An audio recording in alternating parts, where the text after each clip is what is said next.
Good evening, everyone. Welcome to the Town of Carmel Zoning Board of Appeals meeting for the March 2018. Our board members, our names are in front of you, and we're joined by Code Enforcement Officer Mike Carnazza and Town Council Greg Fulchetti. The way we operate is we'll hear the case. When I ask you to come up, I'll swear you in. Those who are going to speak, I'll swear in as well. If there's more than one person, state your name and your address as well.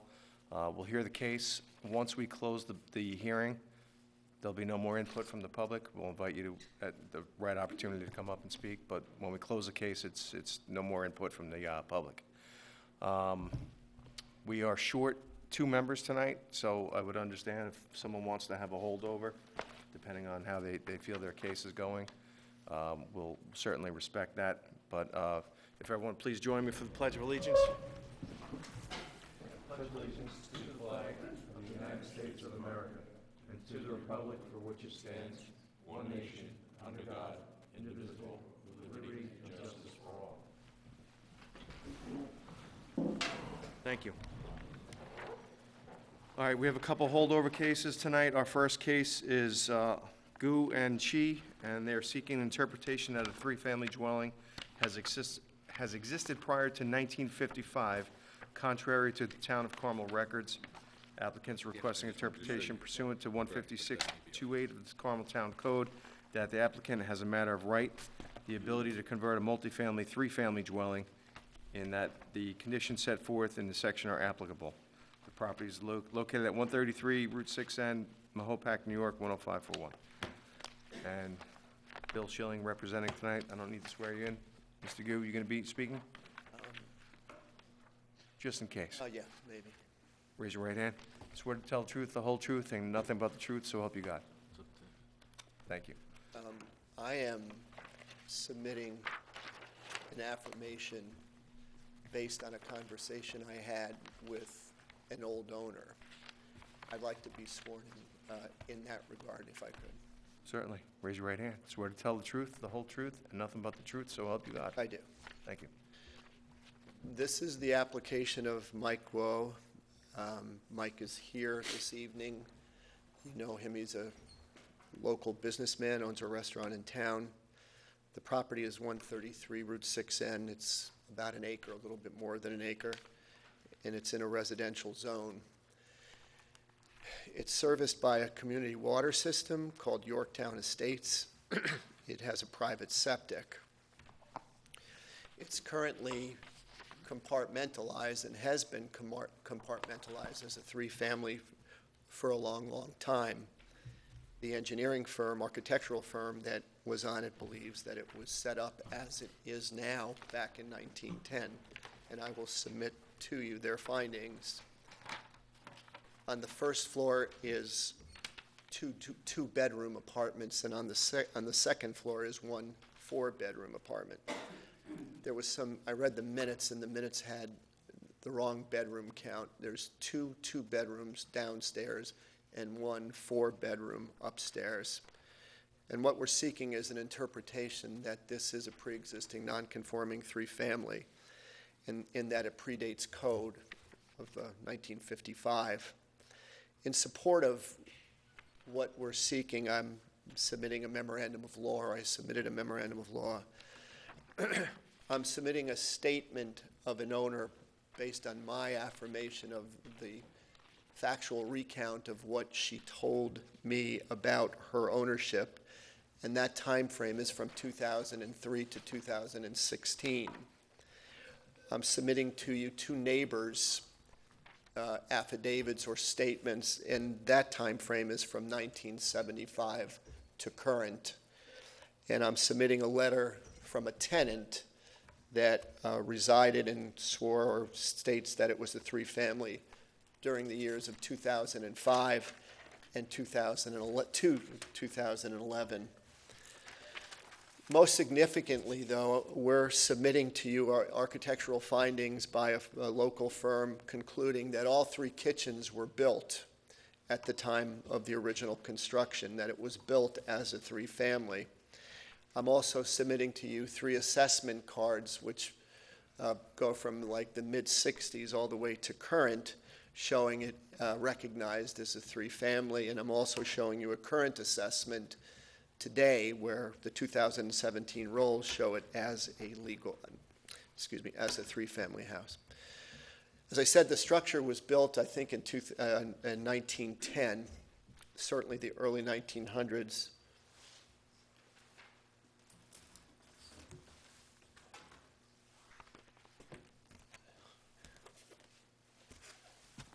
I don't know if you can see it, but it's a very formidable house, very large house, clearly not built as a single family, and in my opinion, not built as a two-family as well.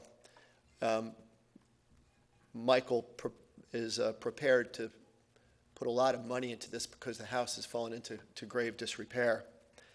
I have also, I want to show you also the three kitchens that currently exist on the property. These are kitchens as they are today, and they're all functioning kitchens in different parts of the house.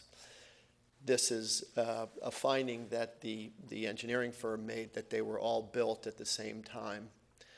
And I also want to show you the three assessment cards, the oldest one being here, and it says that it's a three-family. And on this one, it says three-family residence with three kitchens. And on this one, too, it says three-family with three kitchens. What's the date of that, Bill? The oldest one, I believe, is 68, and the newest one is somewhere, I think, in the late 2000s.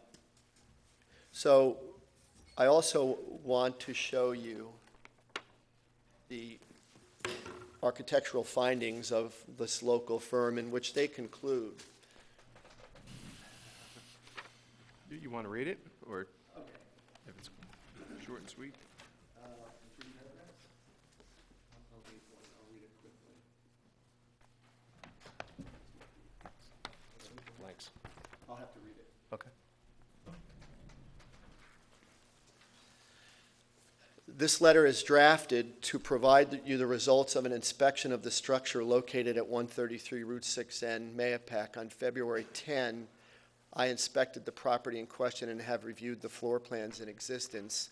I personally inspected each room in the building and find that the entire house is the same construction as originally built. I make this conclusion based on the nature of the flooring, the trim, and the wall surfaces. There are 3 panel boxes and 1 electrical meter for the units. All appear to be originally installed. I have also examined the 3 kitchens currently on the premises. The electrical setup and the appliance connections all lead me to conclude that they were all built at the same time and are part of the original construction. He concludes by saying, "It is clear to me that the dwelling has been used as a three-family since original construction." I made some blank copies, and I apologize for that, but I'll give you Yeah, just submit that for the record then. that.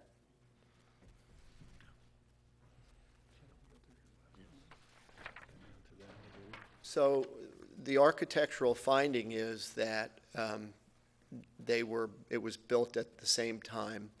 The assessment cards show recognition of three-family through a good period of time. The assessment cards, as I said, all lead to one to conclude that it was a legal three-family house. And in addition to the assessment card and to the architect's findings, I have 2 letters from neighbors that span from 1975 to current, and I can submit these to you. They're short, but they all lead to a conclusion that these people knew the premises, were in the premises, and all attest to the fact they know it to be a three-family.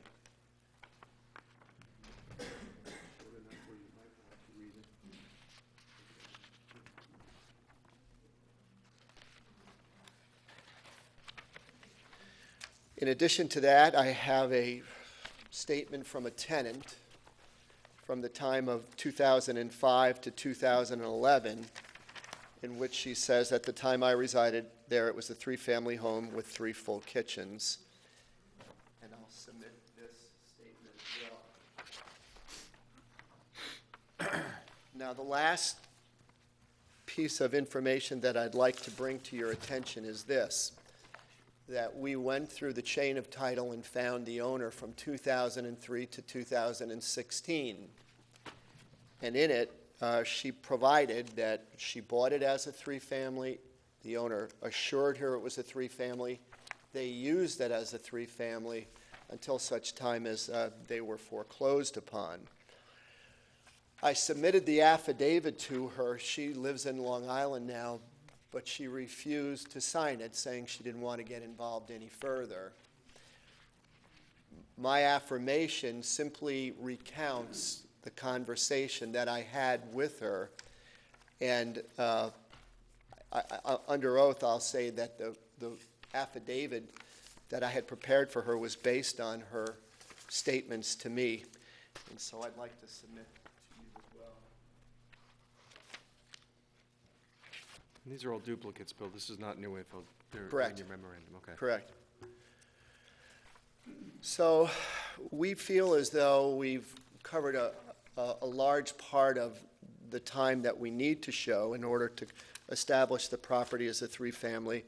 And now on the issue of the law, we seek your interpretive powers declaring this to be a legal three-family. If it is a three-family which has existed, it has the constitutional right to continue to exist, and that is memorialized in your Town Code Section 15647. The burden is first on the applicant to show by substantive evidence that it was used as a pre-existing use. And the reason I stress substantive evidence is because there's a recent appellate division case that said trying to establish a use that goes over 60 or 70 years is becoming impossible. The court called it an insurmountable benchmark. And we found it to be difficult. You may recall a number of months ago I came with a similar case, and it was a local person, well-known, and in a very congested area where everybody came. I got 17 signatures. We looked hard for signatures. We looked hard for people. It's remote. It's out on 6N, and we did the best we could. And we think we found, by substantive evidence, that it is a legal three-family. And we feel as though we've met our burden. To recount, this is what we've established in furtherance of a three-family. The dates establishing three-family. The date of construction to current through the architect's findings. 60s to current through the assessment cards. 1975 to current through the neighbor's testimony. 2013, 3 to 2016 through my affirmation. 2005 to 2011 from the tenant. And then a current assessment based on the 2007 rolls that it's currently assessed as a three-family. So I'll conclude just by reminding the board that Mr. Guo is in a position to inject a great deal of money to make this beautiful old house beautiful again. I think when I read the minutes, the overriding concern of the neighbors was that it had fallen into disrepair. This is something that the board can cure by finding that under the substantive evidence that I've provided, it is a legal three-family. Okay. I think last time we were close to making that interpretation, but we just didn't have the backup and the history on it, which I think, in my opinion, you've provided tonight. The only thing I question is, with that one memorandum not being signed by, I just asked town council, would that be accepted by Bill's oath? Affirmation. Just let me have the question again. I understand what you're referring to. There was the most recent owner Yeah, who did not sign an affidavit in support of the application, but Mr. Schilling recounted his, So we in can his consider affirmation. that. You can consider it in factual. accord at whatever weight you think is appropriate in determining the application. All right, I'll go to the board members. Phil? Bill, your definition of substantive, Is it preponderance? So just leaning slightly. I think that, to answer your question, when I practiced, the practice of law earlier involving a non-conforming uses, you had to show leases and you had to show, you know, just month to month, year to year, that it was that way. And now, because of the time frame that's lapsing between these enactment of codes and today, it's impossible. So while I don't know that I can define it well, I know it's a lighter burden. You know, an architect finding and assessment cards and people within a big chunk of time frame saying it was three-family. In a gray area, I think we've met substantive. I don't know that I've answered your question, but I think it's a lighter standard. I would agree. Thank you. Nothing further. No questions. So you're no longer requesting a use variance, just an interpretation? Yes. Okay. No questions. Okay, at this point, I'll open it up to the public if anyone would like to be heard. Please you have to speak into the microphone, state your name and address for the record. Harriet Hagenauer, 3 Friendly Road. Swear to tell the truth, the whole Swear truth, to tell the nothing truth, but the whole truth. I've lived in my house since 1962. This house is right behind my house. My children played with them. I know the original owners of that house. It was a one-family house. It was the farmhouse for our development. That's what it was. So the parents lived there. They had 6 children, Willard and Lou Barrett was their name. And they moved in right after I moved in. The house was like empty when I moved in. And they lived there. They raised their kids there. I've been in that house many times. It was a one-family house. They had 6 children. They all had bedrooms. Then eventually, the man was a contractor, and he made an apartment for his in-laws. The grandparents lived there till they passed away. And then when the parents moved away, the son, Ronnie Barrett, bought the house, and he was a UPS driver, and he rented the house out to, I think, 2 families or something. I don't know. I was working at the time, so I wasn't really home a lot. And I don't see how they can say it's a 3-family house. It never was, you know? Okay. And like I said, I've been there since 1962. And it was, this family lived there at least 20 years until the son bought the house. And he lived by Kirk Lake, and he was a UPS driver, so he bought it and he rented it out. I don't know who owned it after him. You know, I don't know. And there was a big problem. The reason, it might have been foreclosed, but it also was condemned because the septic or something was contaminated. That's why everybody had to move out who lived there. And it's been empty for, I don't know, 6 years, 7 years now. And also, we have that house was on, we have a water company like that. Each house, we're not metered, but each house pays a certain amount. Now, if they had 3 families living there and they were paying the same as I'm paying, and I lived there by myself, that doesn't make sense to me. Well, it would be metered in each No, amount there of was consumption. we have no meters. It's just, everybody pays if that's $50 a month. It's not a water district over there, Mike? I think it's a private water Yes, district. it's a private well, right. And now, I don't know, because I wasn't here last time, but these other neighbors are saying that they only paid $50 for whoever lived there all this time. So I don't understand how that could happen either. Well, I'm sure it'd be taxed if it's a 3-family per It's unit. private. It's a Okay. private system, so they pay directly to the But I mean, private company. I don't know how they can say those 3 kitchens were there. I was in that house. I never saw 3 kitchens. My kids played with their kids. They were in and out all the time. We went to their son's wedding at Lombardi's. I mean, it's, you know, I don't know, you know. Okay. And I know the father was a contractor because he did work on my house. As far as this, any concerns about the septic, it would have to pass Board of Health approval after it goes. I'm imagining, Mike, it's got to go there after this. Well, the people that live on the other side of that house are the ones that was a runoff onto their property, like, so, Okay. I don't know. But as far as I know, it was never a 3-family house. And I mean, you know, years ago, it was a farmhouse. You That speaking to whole the microphone, prop- that's oh, being sorry. recorded for, All the property, it was a farm, and that's how they made this development. So the development had 52 houses, and there's 2 houses on the other side of this farmhouse and 2 houses on 6 N on the other side. So that house was right in the middle of the development. okay. so I don't know. Thank you. All right, thank you. May I respond? Yes. The report of the engineer indicates that the kitchens were there. The block of time that the woman who spoke said are right smack dab in the middle of time where people swore they lived there, and where people swore they had friends and it was a three-family.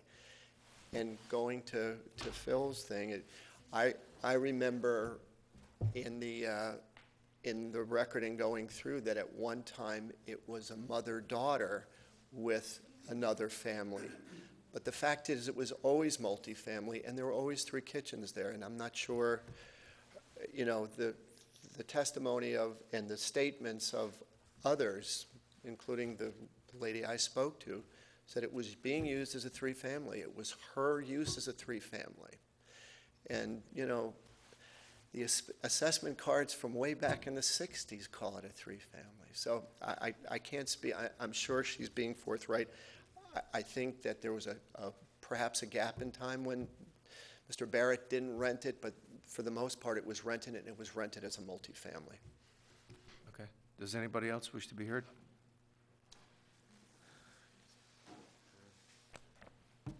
State your name and address for the record, please. My name is Chris Ratstetter, 102 Friendly Road. Swear to tell the truth, the whole truth, nothing but the truth, so help you God. I do. Thank you. I am the treasurer of the water company, that's it mentioned here. First of all, if they are going to make it a three-family, we will bill them 3 bills. Okay, each family will get a bill from us. The second thing is, it's always been the one family that we knew of. But the people who bought it from Barrett, I believe, was renting out rooms in the in 133 6N, and they wound up doing a foreclosure, or the town took it because of taxes. In fact, the people who owed the money, we had lien on the house because they wasn't paying their bills. But How long have you lived there for? we moved in 1975, Okay. and I've been the treasurer for about 20 years there. And that's it. We always known it as a one-family place, but that's it. That's the only thing. Okay. Okay? Thank you. Thank you. Anybody else wish to be heard on this application? Bill, do you want to respond? Any final comments? Yeah. The engineer looked at all the materials and all the buildup of all the rooms and concluded that the bedrooms were there at the time of original construction. The assessment card from way back didn't show it as a single family. It strikes me as incredible to believe that great big structure with all those compartments was a single family. The woman who I spoke to was forthright with me. She said that she was represented by the seller, that it was a legal 3, and that she used it as a legal 3 all this time. The tenant said that when she rented it, it was a 3-bedroom. The neighbors, who are just as sure as these folks are, said, no, no, no, this was a 3-bedroom. The preponderance, the substantive evidence all support our application.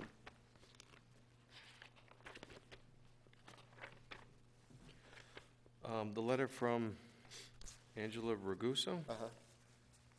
Does she state when she lived there? Yeah, 2005 to 2011. Oh, is that the handwritten letter? Yes. I think she says that she's lived there for 45 years, or 20, Past 40 years. 40 years. In this time, I know 133 Route 6N to be a 3-family house.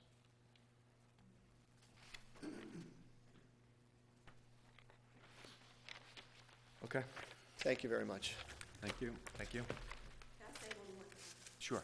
Doesn't the Please, you have to speak into the microphone. It's being recorded for minutes. Wouldn't the town have records to show that this Willard Barrett and Lou Barrett owned that house, and for how many years they owned it, and it was a single-family house? We do have records, and the records actually, the assessor's records say 3, and the building department says 2, and that's why they're here. They contradict each other, and It within wasn't this. even a two from... I'm just no. telling you what my record says. It's an old letter from Marjaguar, it was before me. So that's why I said I'm not gonna guess at which one it is. One thing says 2, one says 3, that's why they're here for an interpretation. Well, like I said, I've lived in my house from 1962. I'm right behind that house. It was a one-family house. The family had 6 children, and it was a farmhouse. Farmhouses were big in those days that they made, because that was a big farm that was there. I can't imagine that it could have ever been a 3-family house, that they would have built it as a 3-family house. But, and again, like, everybody's concerned about if they did make it a 3-family, where would these people park? It's not a big driveway. Oh, there's an existing parking lot, pretty much. It's not paved, I don't think, but there's an It's existing not parking big, lot there. Plus, they're gonna go back to the planning board. If this does go, this will be at the planning board for a full site plan, which will include the septic that people were asking about, and the parking area and everything else, if they get this. Because they also told me that the taxes hadn't been paid on that house since 2006. So whoever this person was who had owned it at that time, I guess that's why they foreclosed or something. They must have paid nothing on it. Possibly, but I believe the county would be made whole, or, right, they would? We get made whole. Oh, we get made whole upon the purchase. It's very odd that, Oh, every year? Okay. Got it. Tax liens will be dealt with in foreclosure. and I don't know who these other people, these letters that lived there for 40 years. I never even heard of that woman whose name he said. My neighbors never heard of them either. I don't know where she lives, I'm sorry, I don't. Yeah. I thought he said that she lived on Friendly Road. Oh, then how would she even know what it was? And, You gotta talk to the board, please. why? Did you go? You have to talk to the board, ma'am. Did you go to knock on her door? Nobody ever came to me. Ma'am, you have to ask address me. you have to address the board. Okay. We'll comments- No one ever questioned me. The only thing I got was that letter in December saying that what was going on there. So I We don't thank you know. for coming. Okay, thank you. Okay. All right, I'll look for a motion to close the hearing on this application. Motion to close. All in favor? Aye. Thank you. All right, next case is also a holdover, number 2, Rella seeking an interpretation that the placement of a family bonus room with a half bathroom above a detached garage does not require the application of use variance standards in that the use is residential in nature, or in the alternative, applicant requests a use variance to permit the placement of a bonus room and a half bath above the detached garage. Property is located at 37 Hillside Trail, Mahopac, New York. Bill, I don't need to swear you in, and Yes, I'm here for the owner, Ms. Rella. Jane Morlock is a real estate agent who knows a great deal about this property. You can be sworn in. if- state your name and address for the record, please. Jane Morlock, 53 Pennybrook Lane. Swear to tell the truth, the whole truth, nothing but the truth, so help you God. I do. Thank you. So this is property that's located at 37 Hillside Trail, and it's 2¼ acres. And it's a 4-bedroom house. However, with the bonus room, it's now recognized as a 5-bedroom house in that the bonus room is a bedroom equivalent. In other words, the septic was big enough to handle the Would you guys mind, can you close those? Thank you. to handle the 4 bedrooms in the house and the 5th bedroom equivalent, which was the bonus room. The property consists of a single-family house, a pool with a cabana, and the garage with the bonus room, and it has a half bath. We're seeking a variance for the bonus room and half bath in this detached garage. We're seeking to allow it to remain. I read the minutes of your last meeting and your concern about the appropriate standard to apply. I submit to you respectfully that this use, this bonus room use, is a residential use. This is not a commercial use. It's not an industrial use. And I believe that it is not a true use variance. The use is residential in nature, and that use variance standards are inapplicable under these circumstances. There's a great deal of bonus rooms in the area on detached garages and in boathouses, and I don't think this board ever applies use variance standards in those instances. I think that they don't because they shouldn't. I don't think that it is a use variance and that the use is inconsistent with the residential use. I think it's consistent with the residential use. This matter went to Mike for building permit, and then it was built, and then subsequently it was, a bonus room was added. Mike sent it correctly to the Department of Health, and the Department of Health approved the bonus room in large part because the septic could accommodate the 5th bedroom. And I have a copy of the Board of Health approval.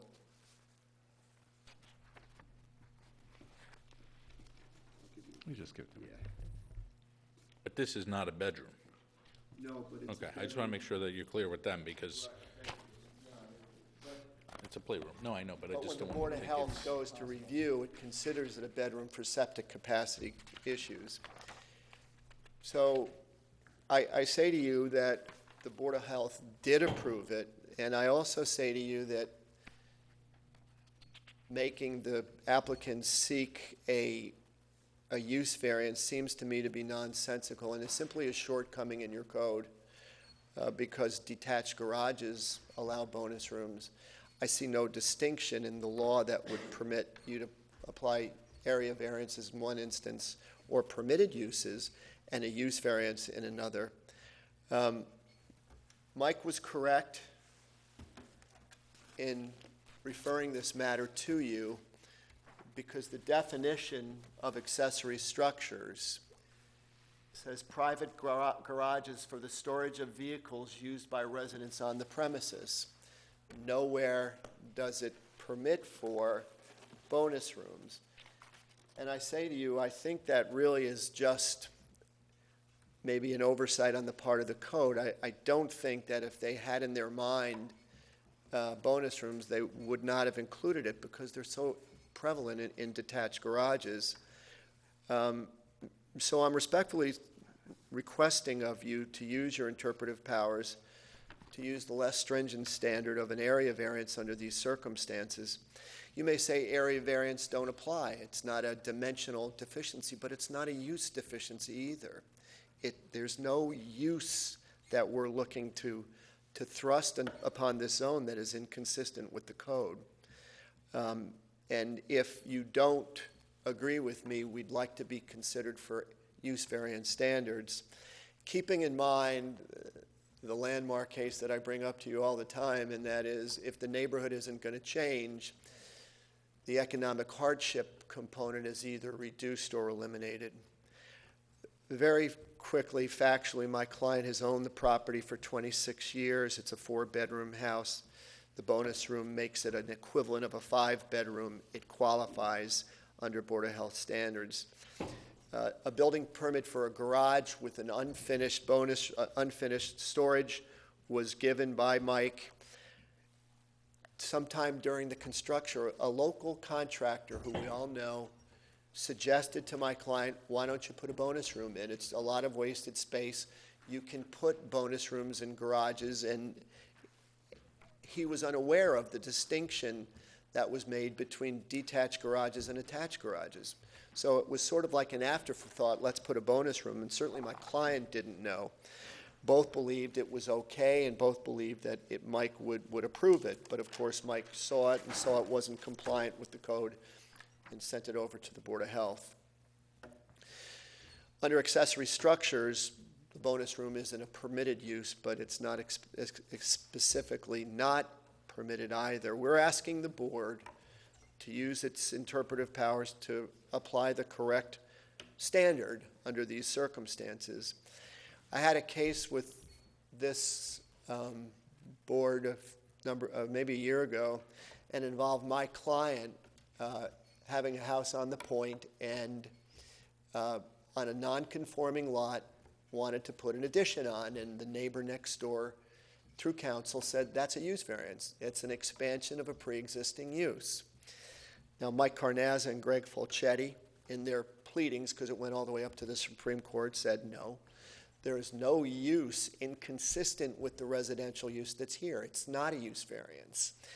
And the court agreed with the town and with me and called the reasoning of the attorney convoluted. It's not a use variance. If you propose an addition on a residential area, even though it's a non-conforming lot, it's not a non-conforming use. If you propose a bonus room in a residential area, even though bonus rooms aren't specifically, it's not a use variance. It's something different, perhaps an area variance, but it's not a use variance because the use is consistent with code. In that case, though, wasn't it, it was, the reason why they required an area variance is because it was too close to the Yes. setback, right? That's Yes. Right? True. But the point I'm trying to make is just because you have a non-conforming use or non-conformity and you're expanding it, he said, my opponent said, it's an expansion of a non-conforming use. Similarly here, in that case, there was no use that was inconsistent with the residential zone. Similarly here, there's no use being proposed that's inconsistent with the residential zone. But our code doesn't permit it in a detached garage. But Permits detached garages But for the not storage of vehicles. only, but. Right, no, I'm right. just telling you what it says, just so, I mean, it's specific, private garages for the storage of vehicle used by the residents on the premises. Right. Then if you go to the definition of a garage, it goes a little deeper and says, sorry, I don't mean to. A building or part thereof used by residents or other occupants of the site primarily for the storage of their motor vehicles. It doesn't say only, so that's the hang-up. You know, one thing says only, the other one side says primarily for. But do you think, Michael, that the framers actively thought of that when they made the distinction between accessory structure and garage? I think that the framers would want you to go to use variance standards for something like this, it strikes me as incomprehensible. And so, again, I'm asking you to use your judgment. I'm asking you to use your common sense and say that this really isn't a use that's inconsistent with the residential zone.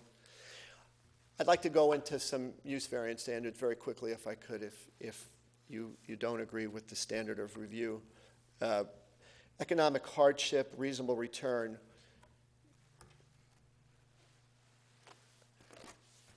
I wish I didn't have that mic.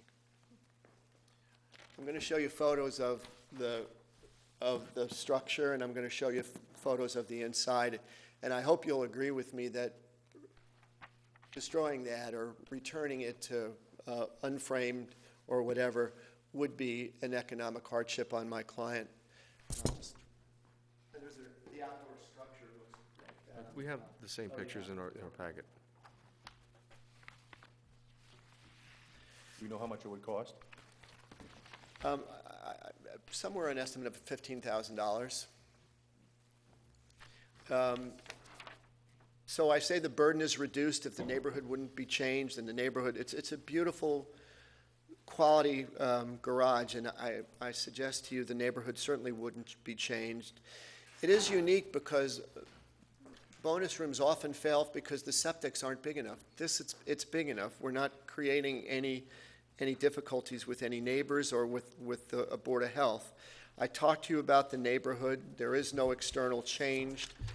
I know that this board gives bonus rooms in boathouses all the time. I've been here and seen that in detached garages. I even think you may have done it in attached garages. I think this might be the first time this has come to your attention. When I read the minutes, I saw a light bulb go on and say, maybe we have to do this, and I suggest I don't think you do. It's clearly an unintentional omission in the code, in my opinion. On the issue of self-creation, and I'll conclude by saying both the experienced builder and my client had no idea that there was a distinction between a detached garage and an attached garage, and so it wasn't self-created. It was a good faith mistake.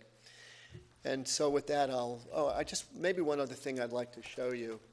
If the framers in their wisdom thought accessory structures and home occupations and accessory dwellings were okay in this residential zone, do you think they would say we wouldn't want a bonus room? Do you think with an expansive right to do certain things in this residential zone, that the bonus room would ring alarms to them and say, we don't want them here? I think it's clear that they would not. Certainly back in the 50s, the type of houses that are built today didn't exist or Yeah. were much different. But, Yeah. I think there might be some concern that this could be turned into an apartment, and then all of a sudden there's going to be a kitchen there, and then a bathtub, and so, I mean, But don't you have that concern with every bonus room that's built? Or finished basement. Or finished basement? yeah, to a certain extent, but it's different when it's, a detached situation. I mean, It's one big open surface with a half bath, and I suppose it could serve as a studio apartment, but I don't think that it is marketable as. Let me ask you this, if the sink and the toilet were removed and it just remained as a storage area, are they amenable to that? I mean, they're not taking a big loss, sales-wise. I understand that's why that's up, because the house is for sale, correct? Yeah, So, yeah. If that was a condition that the board imposed, then my thinking is, again, I'd be sorry if that was it, but I think my client would accept it. all right, I'll just throwing that out there, but. Is it a full bath or half bath? Half.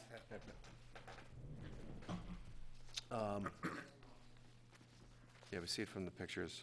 Nicely finished. Everything's up to taste. But, board, Mark? Say something to you. Oh, certainly. This garage is only, Can you speak into the microphone? It's being recorded. this garage is only on the other side of the walkway as you enter from the driveway. It's not like it's, on the other side of the property or another lot away. It's literally almost attached to the house as it is. In that same vein, then that means if the bathroom or the bathrooms are moved, it's not far for someone to go use the facilities in the main house. No, but it's nice to have an outside bath when you have out in the backyard or if you're playing. This was really for her teenage children to go escape. And it's what it There's was. a media room. They watch movies up there. Mark? No questions. No questions for me. No question. No questions, thank you. Thank you. All right, does anybody in the public have any input or questions on this application? All right, I'll look for a motion to close the public hearing. Motion to close. Second? Second. All in favor? Aye. Okay, new applications tonight. Number 3 is Villa for the variation of section 15615, seeking an area variance in order to legalize an already existing shed. The property is located at 18 Sunset Place Street, Mahopac, New York. And state your name and address for the record, please. Nympha Villa, 18 Sunset Place, Mahopac Falls, New York, 10542. You swear to tell the truth, the whole truth, and nothing but the truth, so help you God. Yes, sir. All right, thank you. All right, let us know what you're seeking here. You have a, 2 sheds, yeah. 2 sheds, okay. How long has the shed been there? 5 years. Maybe 5 not years? 3 years, 4 years, yeah. And you guys did not know you needed a building permit, or? Because we just use for storage, like a storage, things in there. Yeah, I was up there on Sunday, I believe, and it looks like a lot of construction material and whatnot, No, or maybe that's in the other shed. like we store like my kids' toys and chairs, like it's all. Okay, if you had to relocate this shed to conform within the property setback, what kind of value, what kind of cost would that be? We got the board, so my husband used to put his construction things. So now he doesn't take. He still comes and leave things there, but nothing like valuable. Like No, I'm saying, what would it cost you if you had to move that shed? maybe like 6,000. I don't know. Couple 5,000, thousand, okay. Yeah. And it's at a dead end. I don't know if anybody was able to get up there and see it. So I don't think it's affecting too many people. I mean, usually this board doesn't look lightly on sheds in the front yard, but this is like at a total dead end. I'm sorry. I met the lady went there the other day. She said there was from zoning. So, the street ends in my house. Right. And we put a blacktop to just go to the sheds. Like, we spend money to do that. So it looks better, like, looks nice. And the cars, sometimes they can come and Yeah, they so it's can almost turn like around. a garage, Yeah. but without a garage door. But nothing special. I don't think it bothers to nobody because there's no neighbors there. All right, I'll ask the board, any questions? You also have another shed, right? You have three There's sheds? two, total? yeah. Do you have a there are third two. one? Oh, but that's in the back, Way in the back, way in the back. right? Yeah. Did you ever get any kind of variance for that shed? Yeah, because we close. Our property is like all closed, and for the neighbor out, Does it say it on the application? No. it's, It says no previous ZBA appearances. I'm looking at the diagram, it shows it yeah, pretty the close to the existing, back we line. bought it with that shed. Yeah, it's right next to the fence. And that's like, that's, Yeah. It may be back. What's in that shed? same thing, storage, nothing valuable. What kind of storage? What do you store? Like, grass machines and plows and. Okay, I have nothing further, thank you. No question. No questions. No questions. Thank you. Mike, should we hold this over so you can check this out? You can, and I'll pull the file and see what we have. I don't recall seeing it when I was out there, honestly. I was just I didn't concentrating know on the about the front, third but- one either. Yeah, there's one right next to the fence in the rear yard. Looks rather close. All right, yeah, it looks like, I don't know who put this on your survey. I think the picture came too close to, I don't know, which one? Oh, actually, it looks like it's original to the survey. Yeah. I asked her if she had a shed. She said, So that shed is there, correct? Yeah. Actually, All in the back. way in the back. 1 feet from the one side yard and 6.9.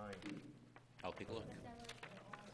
All right, well, your application says no previous ZBA appearances. That would have had to come through us years ago so it has to get looked at by Mike. So.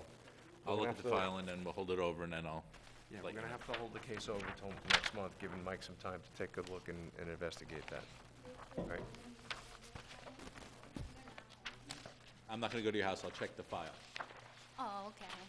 We'll see if you got a permit for it. I don't know what they did, so, With that shed? for the shed in the back. all right, and Dawn, we'll reach out to her, let her know what she has to do. Dawn from the zoning department, we'll reach out, Okay. okay? Thank So you. at this point, I'll look for a motion to hold this application over. Do Motion to hold over. I have a second? Second. All in favor? Aye. Thanks, guys.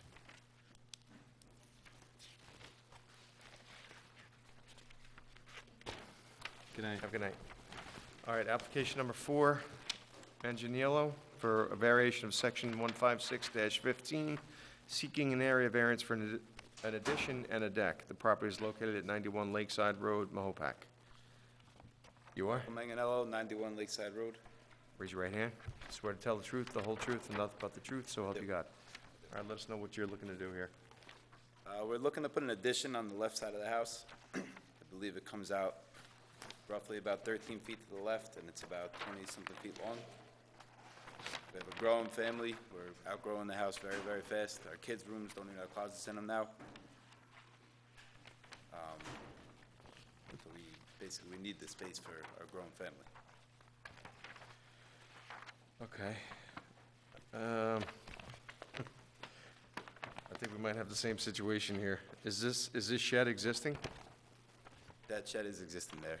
There is no, I didn't know we needed a variance or anything like that for it. So it says no previous appearances. Whose signature is that? DMA? Dawn? Oh, Dawn, okay. Andrew. Yeah, that would make sense, huh? Yeah, there's Right. nothing listed here. But could it be Usually, pre-existing? It could be pre-existing. Two. How old is the house? The house, well, we just moved in 3 years ago. You don't know the age of the house, though? Oh, 1954, I believe. Could be. And was that shed always there? No. Not gonna lie to you, no, it wasn't. We appreciate that, thanks. All right.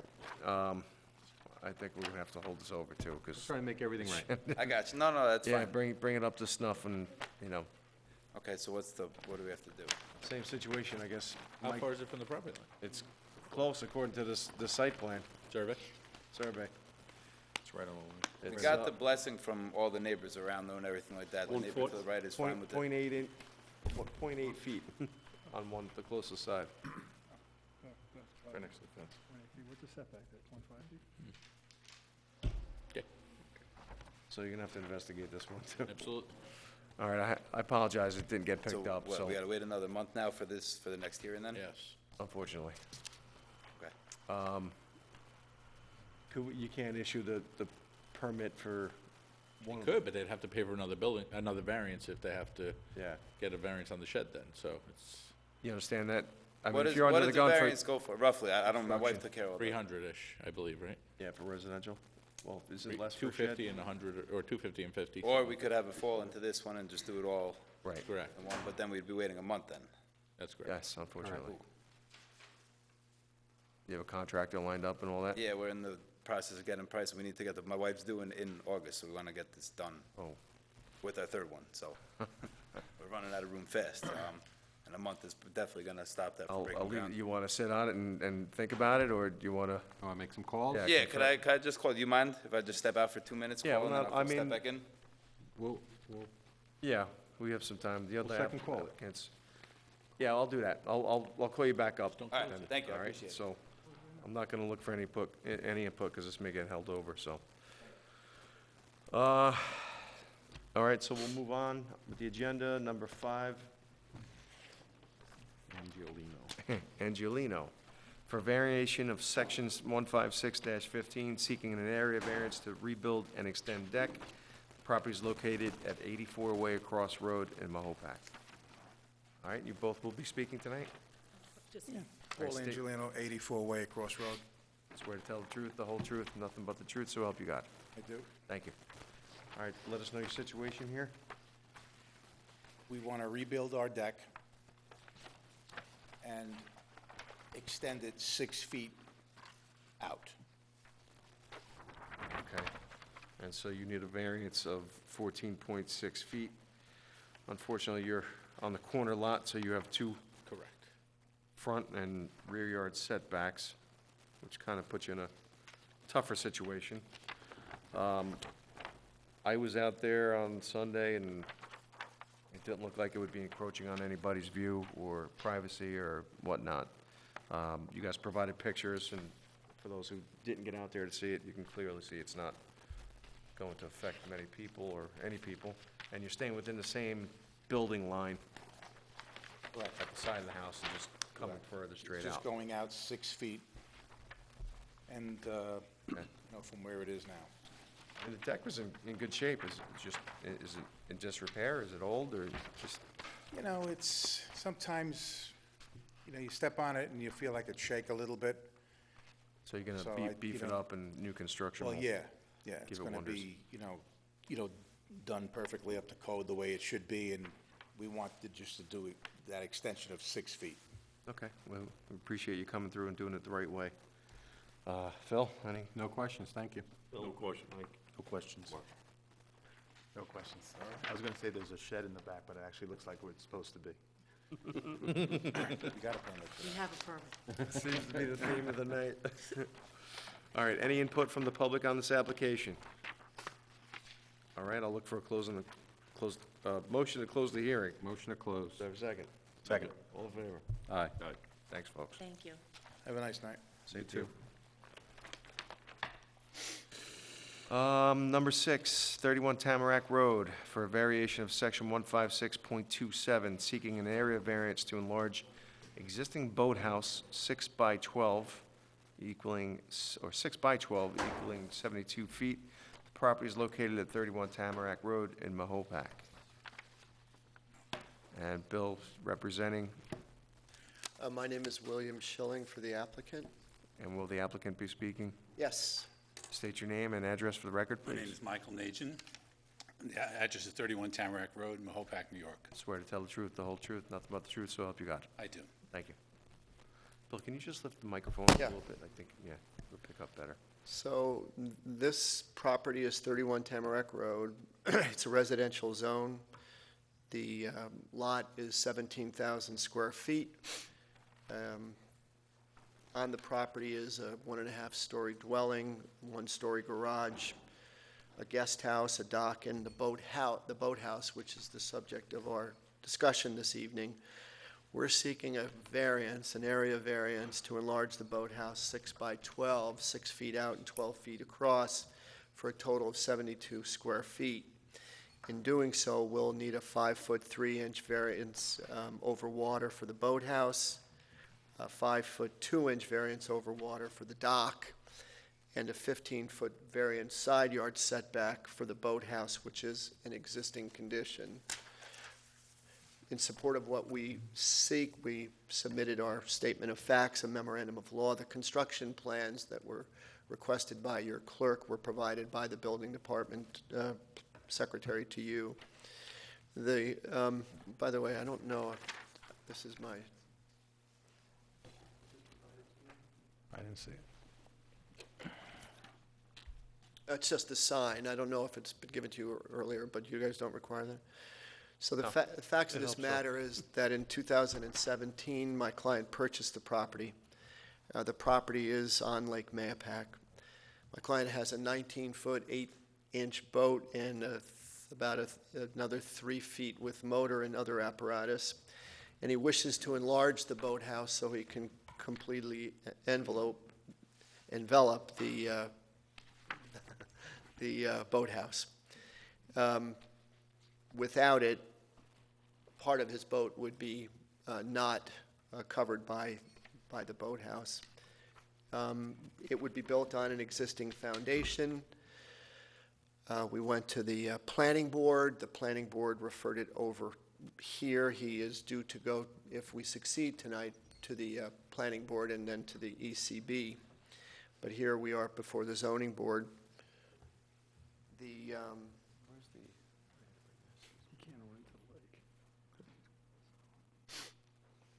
But my question is if you're... This is a photograph of the boathouse, so that you have an idea of what it is we're trying to do. In support of our area variance and in furtherance of the neighborhood considerations, I show you a photograph of a very well-kept boathouse.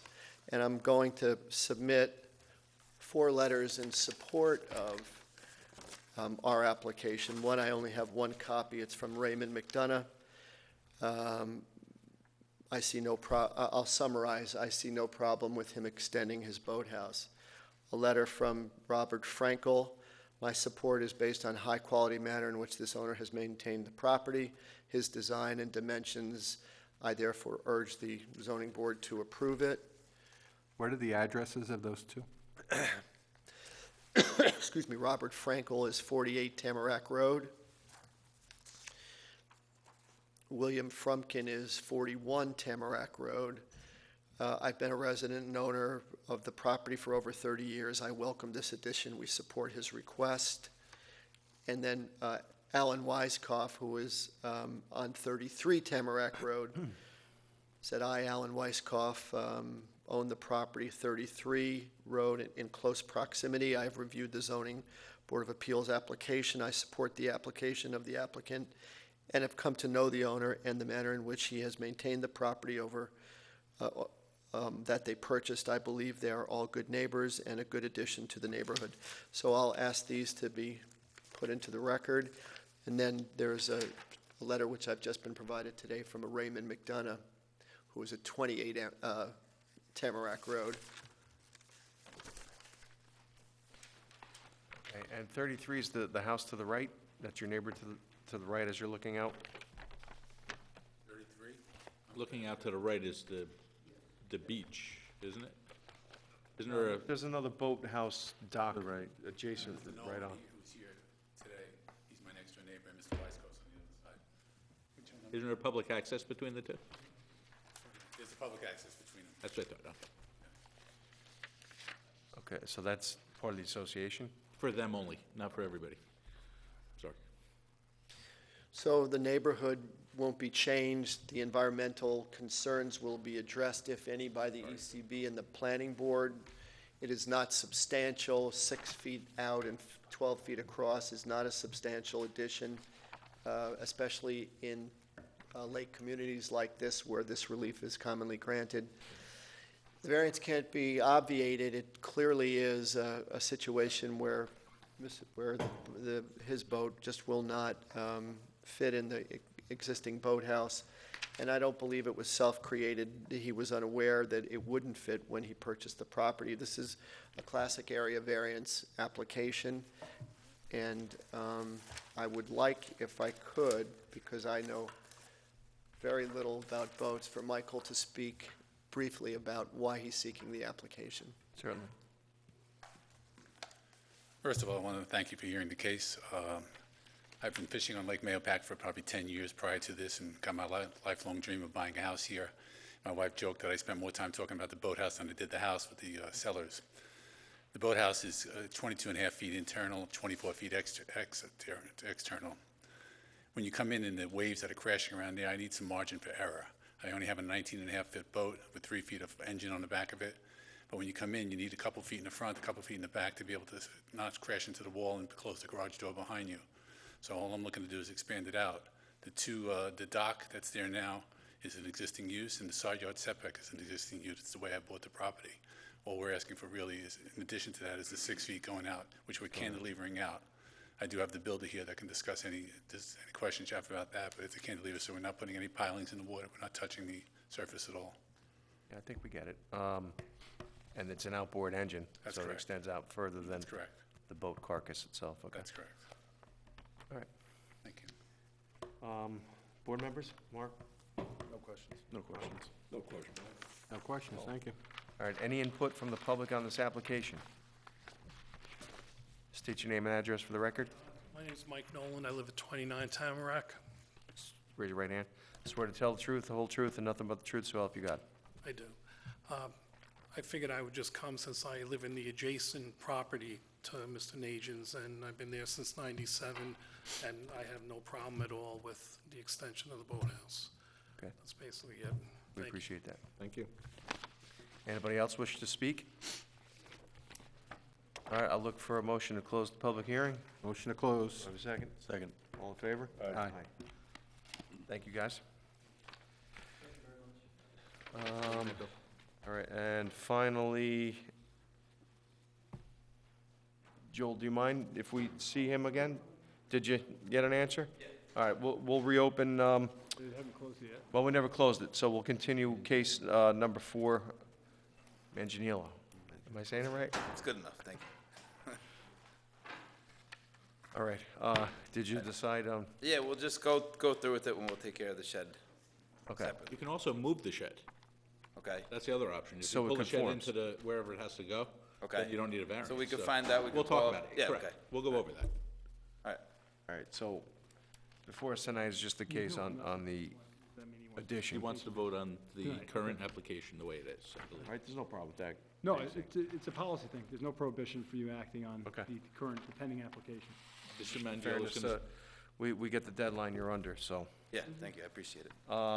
if he can comply, he's gonna make it comply. If he can't make it comply, he'll come back. for All right, so variance. we can condition that you make the shed comply or that you We'll take care of it one way or the other. get We'll do the right- get an we'll do whatever's application. right. So That's whoever makes the motion will remove it. We'll make that condition, or remove it completely, but I don't think you're gonna wanna do that. fine. Until the addition goes on, I really don't have it's our garage right now. True. It's storage.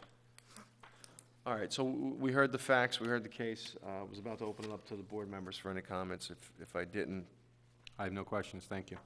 No question. down here, no questions. All right, does anybody in the public wish to be heard on this application? Going once, going twice. All right, I'll look for a motion to close the hearing on this application. Motion to close. Do I have a second? Second. All in favor? Aye. Thanks. Thank you. All right, good luck. On that application. All right, and finally, number 6, Hamilton, for a variation of section 15615, seeking the use variance to construct playroom over a freestanding garage. The property is located at 62 Sycamore Road, Mahopac. Sounds familiar. And representing tonight, Mr. Greenberg.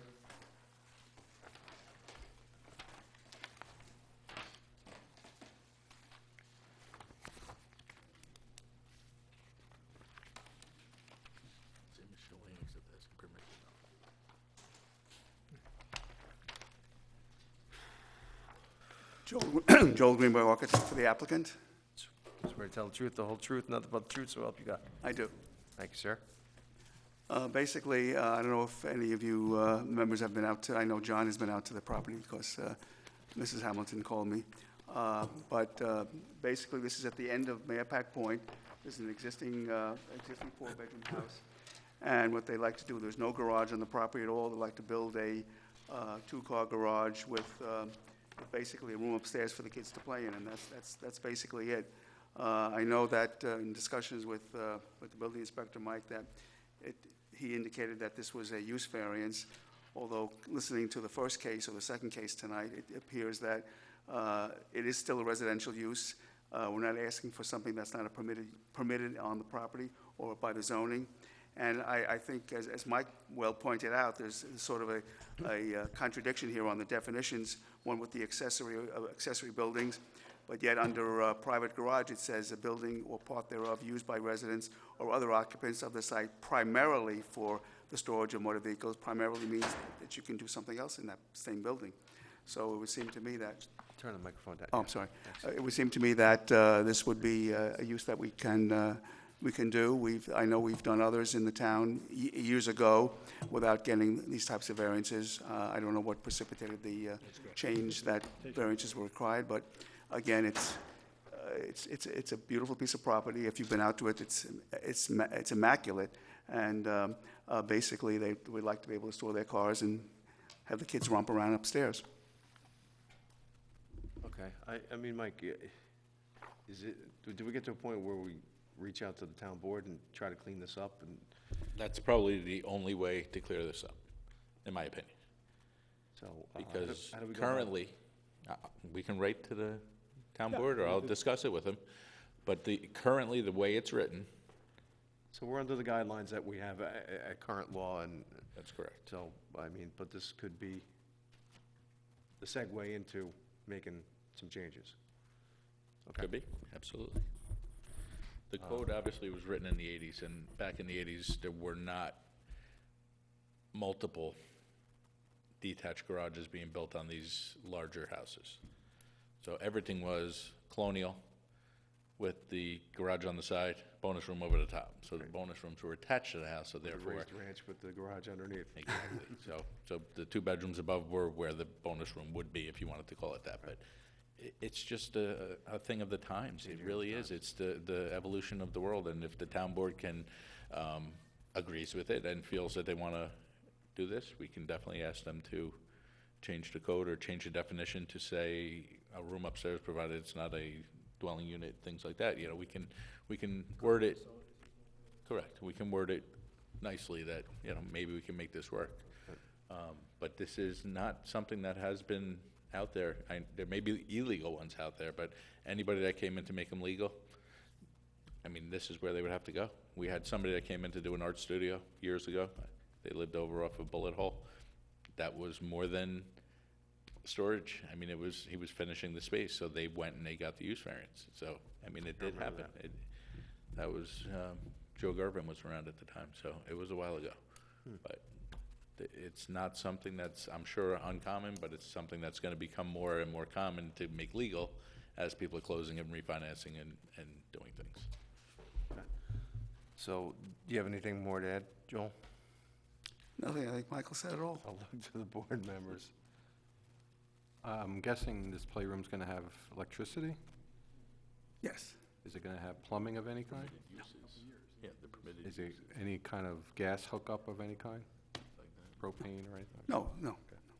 Right now, it's just a garage there. No, there's nothing there. There's nothing there. Nothing there. It This says is, detached garage for storage, and then you want, okay, so, Seeking permission. all right. There is a bathroom in the, the bathroom in the garage is for of course, it's on the lake, so they'd rather have, going to the bathroom instead of going to the house, going into the garage. well, there's actually an outdoor kitchen on the back of the Right. garage, too, that's planned, if you look at the. So drawings. that's really a whole entertainment area, and that's the reason that they want to have the Makes sense space where the- upstairs. Where there's food, But that's outside. That's all outside, yes. yeah, that's outside, but the bathroom is. Absolutely. No, not the bathroom, I'm the talking about powder the room. The entertainment kitchen area. is, everything is outside. Actually, I'm just realizing this now, is there a shower? Full bath. Next, it is a full bath. Correct. I don't know if we'd be comfortable with a shower there, this could be construed They as. can do that without coming to you, With what? without coming to you. Putting a You're allowed shower? to put a bathroom in a garage. Yeah. That's not a use. Full bath. This is just the playroom. It's, the living space is the problem, and as the Board of Health and everybody agrees, that is not living space, a bathroom. Okay. A basement that's unfinished with a bathroom in it that is finished is not a finished basement. It's an unfinished basement with a bath. Okay. Bill? But they do need Board of Health approval to put the septic, to tie in. Which I gave you. I'm just I'm just explaining the laws. You said we need it, but we already have it. Mike? How do they satisfy the use variance standards? Well, obviously, from the previous application, it's almost impossible. It's certainly not going to adversely affect the neighborhood. Can we prove that the only thing that we can put in that attic is a playroom and nothing else would go there? Of course you can. You could put an apartment up there if you had the right. But to go through I'll go through go through it with you.